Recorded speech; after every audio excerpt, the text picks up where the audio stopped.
All right, so this year's 2023 NBA free agency is already shaking up to be extremely crazy because yesterday I did not expect James Harden to opt into his Philadelphia 76ers contract and then request a trade in which he's probably going to be ending up to Los Angeles Clippers. I expected my guy, James Harden, to run it back with this team, but no, he decides to yet again leave the 76ers. And for a lot of these free agents out here right now, it is very questionable, but on my list I'm going to be ranking these free agents from worst to best, and I'm going to be accurately telling you where these players are going to be ending up. So at the first spot we have Danny Green, a vet in the NBA who's a knockdown shooter, but ultimately I think for a lot of teams out there, they don't really know what Danny Green is going to be bringing to a team. Ever since that 76ers injury, and even before that, Danny Green hasn't been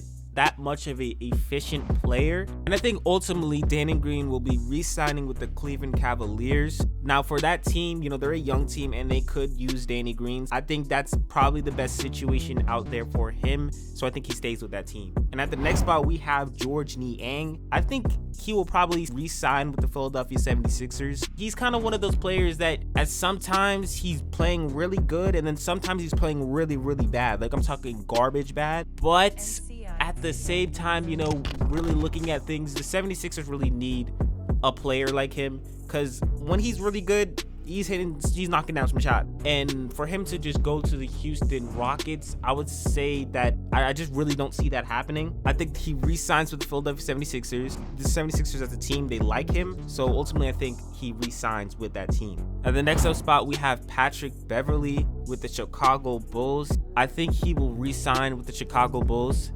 The Bulls team, they need a defender like him, a player that can get steals and run the floor, and ultimately that is probably the best situation for him. And yeah, I think he re-signs with the Chicago Bulls. Next up, we have Derrick Rose. I have no idea why Derrick Rose on the New York Knicks was not getting playing time. It makes no sense to me because time and time again he proves that he actually can be a really solid backup point guard. I think ultimately he leaves the New York Knicks. No way he returns to that team. There's absolutely no way Derrick Rose will return to the New York Knicks. And I think he will go to the Chicago Bulls and look to retire there, or he will go to a championship contending team like the Los Angeles Lakers, Philadelphia 76ers, Milwaukee Bucks, and so on, or even the Phoenix Suns. I think the Phoenix Suns will potentially come up as a name for Derrick Rose. They kind of do need a point guard and a backup point guard. It wouldn't shock me if the Phoenix Suns get Derrick Rose. And next up, we have Seth Curry. I think he goes to the Philadelphia 76ers. Him and the 76ers have always liked each other. He's always talked about highly of the 76ers. I think the 76ers would love to have him back.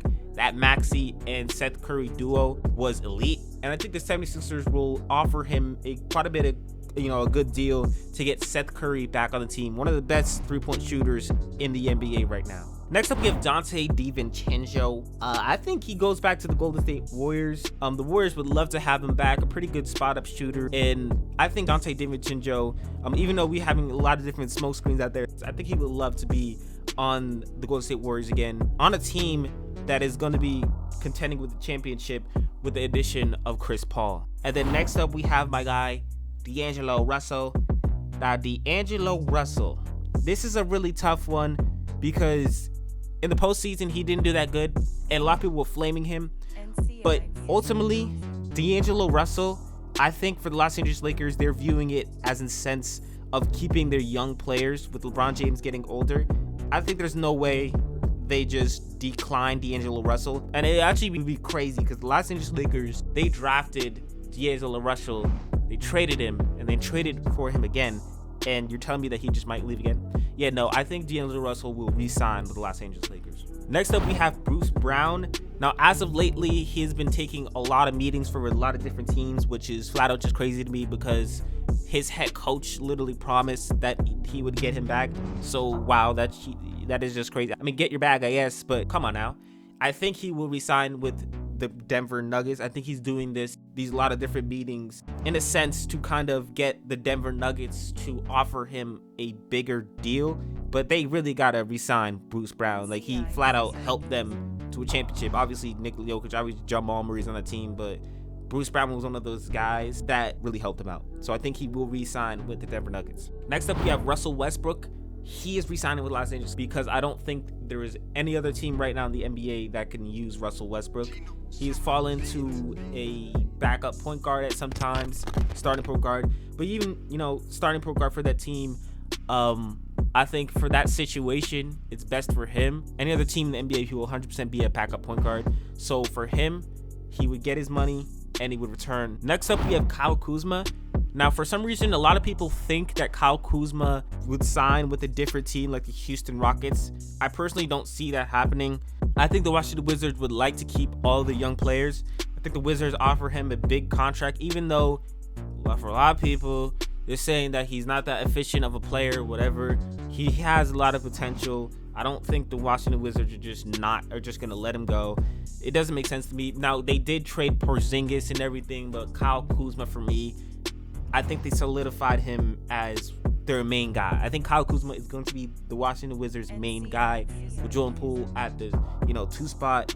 I think the Washington Wizards offer a max contract and Kyle Kuzma re-signs with that team. Next up, we have Fred VanVleet of the Toronto Raptors. There's been a lot of news recently of him heading to the Houston Rockets, Philadelphia 76ers. Here's how I see it. If James Harden is actually going to be traded to the Los Angeles Clippers and they get that massive haul, I don't think there's room for Fred VanVleet to go onto that team and be the point guard, because I think ultimately if that deal, James Harden goes to the Los Angeles Clippers, that means Tyrese Maxey is going to be the main point guard, which he should be, because a lot of different times Tyrese Maxey and the Joel Embiid duo has been proven to be pretty good, and with Tyrese Maxey running the floor and moving things, I think it has been pretty good. And we have shooters on the side and everything. With the addition of probably Norman Powell, Morris, Terrence Mann, I think Fred VanVleet is probably going to go into the Houston Rockets. I could see that happening. So I'd say Fred VanVleet either signs with the Houston Rockets or the James Harden deal does not happen. It's probably a lock for him to head to the Philadelphia 76ers. Next up, we have Draymond Green. A lot of people fully expect him to go to the Golden State Warriors, but for me, I think behind the scenes, Damian Lillard is heavily recruiting him, and I think he will, at the start of free agency, sign with the Portland Trailblazers. And next up, we have Kyrie Irving. I know there's a lot of reports out there saying that he's going to be re-signing with the Dallas Mavericks, but I think that is smokescreen, and I think ultimately Kyrie Irving's desires is to go to the Los Angeles Lakers to reunite with LeBron James. And ultimately, Kyrie Irving is one of those players that just simply isn't loyal to a team, and I don't think he cares that much about what Mark Cuban has to say. I think the Los Angeles Lakers is a team that he always wanted to be playing for, and this offseason is a great opportunity for him to do that. Next up, and finally, we have James Harden. Obviously, he opted into his Philadelphia 76ers contract, and now the news is that 76ers and Clippers are nearing a deal. James Harden has said he really wants to play for his hometown team, Los Angeles. I think he goes pretty much a lock to go to the Los Angeles Clippers. Now, if Daryl Morey doesn't want that massive haul and just wants RJ Barrett, RJ Barrett is, he's a young player who has star potential. If Daryl Morey wants to go that route, that will happen. But I think the 76ers, Daryl Morey, do not want Julius Randle, and Jalen Brunson is probably going to re-sign with the New York Knicks. So I think the Los Angeles Clippers is most definitely the #1 lock for James Harden. So that is my list right here. I think my list is pretty good. I think I will get most of these right. I think a lot of these are really questionable, but I do have confidence in myself. I think I will get most of these right.